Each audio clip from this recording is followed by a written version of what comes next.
pony farm. I don't think anyone would have cared that my first sexual experience was with someone 6 years younger than me if I hadn't been 17 at the time. It was August, it was hot, cicadas were buzzing in the cottonwood trees down by the river. Every morning on his way to work, my dad dropped me off at the Pembertons. Every morning, Dr. and Mrs. Pemberton gave me special instructions before she left for the day, like, don't forget Davey's oboe lesson is this afternoon, or please make sure Davey returns his library books today. Davey Pemberton was 11, and I was supposed to be watching him all that summer while Dr. and Mr. Pemberton was away at a fellowship at some hospital in Baltimore, and Dr. and Mrs. Pemberton was teaching a seminar on tropical diseases at the Med Center. I never have figured out why anyone in Omaha needed to know about tropical diseases, but as far as I was concerned, babysitting was an easy summer job and good money, too. So every day I watched TV and talked on the phone to my friends and hardly even saw Davey except when I made our lunch. Every day I wore short shorts and a tight t-shirt. Then every day around 5, when Gordy Pemberton, Davey's 18-year-old brother, got home from his summer internship at the art museum, he would drive me back to my house. Every day we pulled over on Elmwood Road and French kissed and grabbed at each other and so on for about 20 minutes until I got worried that my dad would wonder why I wasn't home yet. Then as we drove to my house, I would brush my hair and powder over the red spots on my face where Gordon's mouth had been. Boy, Gordy Pemberton. How cool would it be if he finally asked me out? He was cute, his parents were both rich doctors, and he had his own car, and he went to private school. Like I thought getting molested by him every day was somehow elevating me. So every day was pretty much the same, every day, every day, every day. Until the day when Davey and I were sitting around just after lunch, drinking Sprite mixed with orange juice, which was a drink Davey had made up, and he said, "Would you have sex with me?" I really don't remember what I said. Probably something like, sure, in about 10 years. Something like that, like it was a joke. I know at first I thought he must be joking. Although Davey wasn't really a joking kind of kid. He was a quiet and serious kid. And sometimes you feel like he was just watching stuff to see what would happen next. Maybe he was just asking to see what I'd say. Probably I said something like, "Come on, Davey, we can't do that." "I can do it," he said, real earnest. "I've been able to, I've been getting them ever since first grade. That's like 3 years." I stared at him across the Pemberton's kitchen table. He still had some spaghetti sauce on one cheek. He was more than a foot shorter than me, and I outweighed him by probably 50 pounds. For Christ's sake, he was 11. If he hadn't been Davey, I would have just laughed at him. I was trying to think of something that would make him see it was impossible, without hurting his feelings too much. "Look, Davey," I said, "I don't know if you know this or not, but Gordy and I was going to say we were dating, but we weren't really. And then I realized that Davey, of course, would know that.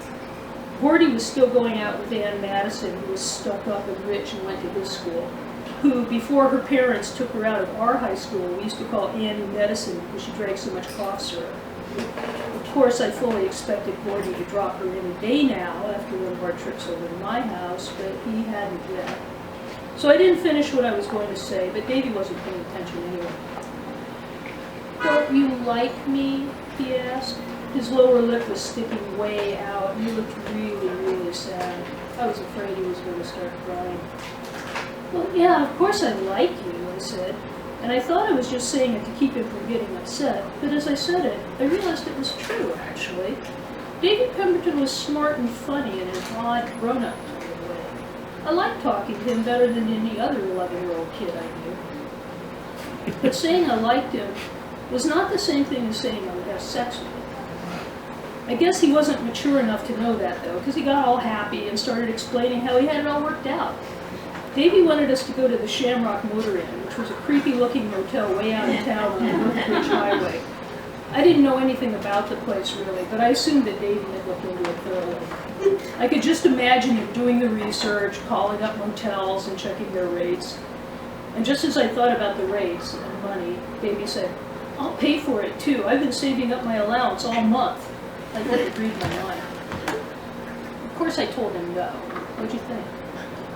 I told him to go wash his face and mow the backyard or clean up his room or whatever his chore was for that day. But the other thing about Davey was he was persistent. From then on, every day, usually right after lunch, he'd ask me again.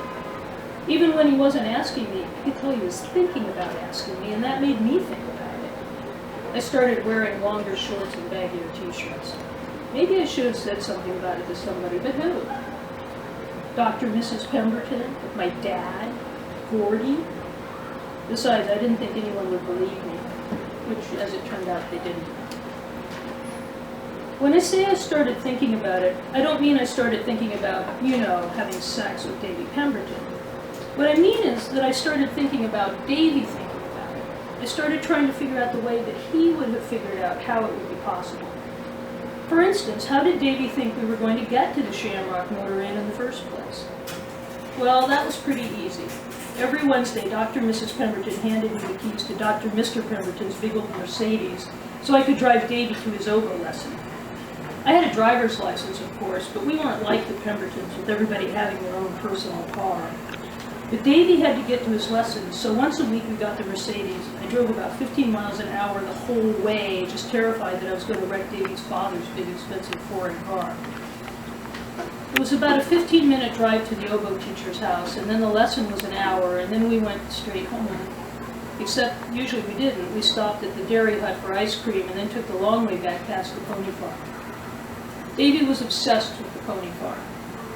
I thought that was kind of funny, because most kids his age were so over it. It wasn't a farm at all, of course. It was just a big pen down at the edge of the railroad yards. If instead of taking Elmwood Road, you took the turnoff, there was a gravel road that ran right past it. There were always a bunch of horses for little kids to look at, and parents called it the pony farm. As you got older, of course, you started to realize that the horses were all real old, and the ponies were all foundered or spavined or had something else wrong with them. No one ever told you that it was just a pen where they kept the horses until they put them on the train to the dog food factory.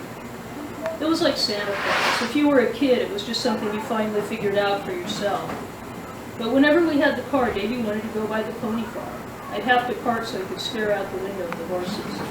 Sometimes he'd be ready to go right away, and other times he'd stare and stare until I got tired of it and drove him home whether he was ready to go or not.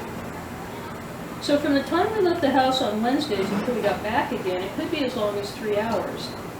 Not that I thought Dr. and Mrs. Pemberton cared or checked up on us or anything, but even if she did, we'd still have 3 hours before we'd be missed. I figured it would take about 30 minutes each way to the Shamrock Motor Inn, so that would give us about 2 hours. I wasn't sure how long it would take to have sex, but 2 hours seemed long enough for anything. I figured Davey must have worked this out too.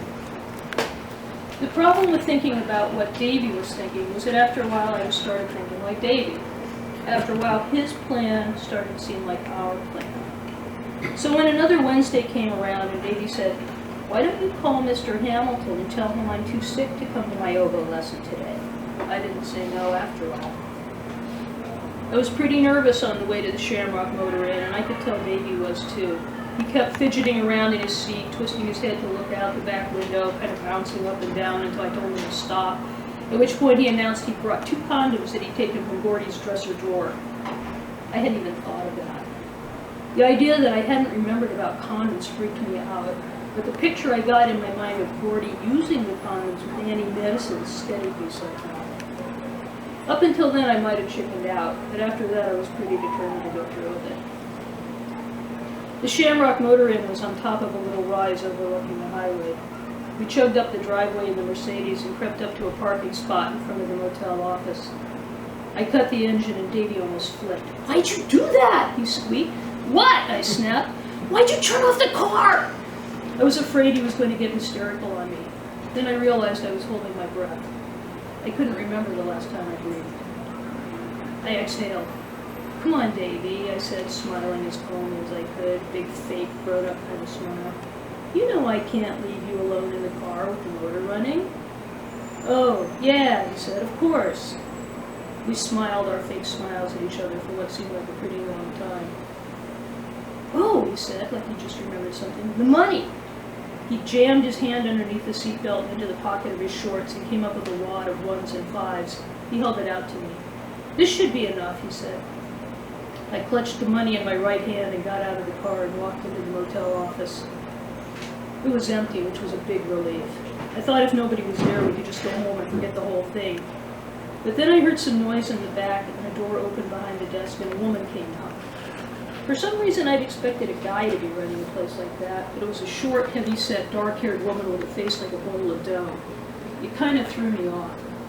She looked me up and down the way some older women did, like it was offending her personally that I was young and cute, like it was all my fault and I was doing it on purpose. "What can I do for you, hon?" she asked. "I'd like a room, please," I said. I noticed I was forgetting to breathe again. She stopped looking at me and started pulling out some registration forms, and I inhaled and exhaled while she started writing things down. "Just one person?" she said without looking up. "No," I said, and she shot me a look. "Two. There's two of us, me and my little brother. He's out in the car." She stared at my face while she thought this over. I couldn't tell what she was thinking. "Okay," she said finally, and went back to her writing. She crossed out the word one and wrote two. Then she wanted the car's license number. I didn't know the car's license number, and I sure as hell didn't think I wanted Dr. Mr. Pemberton's car to be on record as having checked in at the Shamrock Motor. I made up some numbers, and she wrote them down. "That'll be $21, hon," she said. I opened my hand and dropped the crumpled, sweaty wad of bills on the counter, counted out 2 5s and 11 1s, felt my face turning red, and started to beat it out the door. "Just a minute," the lady said. My tongue felt like it had just tripled in size, like it was taking up all the space in my mouth and blocking off my throat as I turned to face the motel lady. Maybe it made her feel better to see a cute girl acting like such a goof. "You want your key?" she asked, holding up a silver-colored house key with a huge green plastic key tag attached to it. She held it with her thumb and finger, with the other 3 fingers held out, swinging back and forth like a little bell. I could feel the motel lady's eyes watching my back, and Davey, wide-eyed, staring at my front as I watched it through the car. I hoped the motel lady wouldn't notice the license plate. I tossed the key to Davey and pulled the Mercedes around to the side of the building, right in front of the door marked 9, our room. Davey hopped out of the car, happy as could be. The little bastard was practically skipping. He opened the door and held it for me, a real little gentleman. Inside, the room smelled like my grandma's basement. The walls were made out of concrete blocks. The carpet was rough and worn and stained. The bedspreads were slick and shiny. Everything was green, but all different shades of green, and none of them matched. Davey plopped down on the edge of the bed and bounced up and down. I sat down next to him and he stopped bouncing. "Now what?" he asked. "I don't know," I said. I looked at my watch. "We've got about an hour and 45 minutes before we have to head back." "Oh." He thought this over. "So," he said finally, "so maybe we should kiss first." "Okay," I said. We looked at each other for a few seconds, then Davey closed his eyes and turned his face up toward me. I bent down and kissed him on the mouth. His little lips were dry and hard. For some reason, I was surprised that he didn't know how to kiss at all. Davey opened his eyes and frowned. "Is that all?" he said. "I mean, is that all there is to it?" "Well, no, you get better with practice, and then after a while it's kind of more fun." "I don't think we have time to practice today," he announced. "I think we'd better just have sex." "Okay," I said, and waited for him to start. And he waited for me to start. Davey looked puzzled. "Okay, so what do we do? Do you take your clothes off first, or do I, or what?"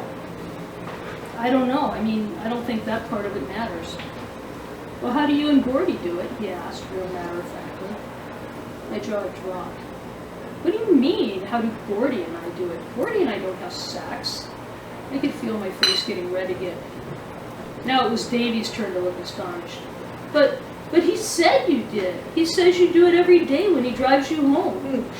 "Well, he's a big fat liar then." I was furious. "I'm as much a virgin as you are, you little creep." Davey was baffled and angry. "But Gordy said you did. I never would have asked you to do it with me if you weren't a total slut." I grabbed his skinny little shoulders and shook him so hard his head snapped back and forth on his scrawny little neck. "Shut up!" I yelled. We ended up glaring at each other, breathing hard. "I am not a slut," I hissed. "I'm a nice girl." "You're not nice, you're just stupid," he wailed. "You don't even know how to have sex." And then, because he was angry and frustrated and a little bit afraid of me, Davey started to cry. And then the motel lady opened the door and there were 2 state troopers standing just behind her. I still think about Davey now and then. He'd be 33 now. The last I heard of him years ago, he just started college. He went to Harvard and then to Harvard Medical School, of course. It's funny to think of him being a grown-up and another Dr. Pemberton and everything. And I wonder how he turned out. It's funny that my husband, Sam, is 26 years old. Nobody thinks anything of it.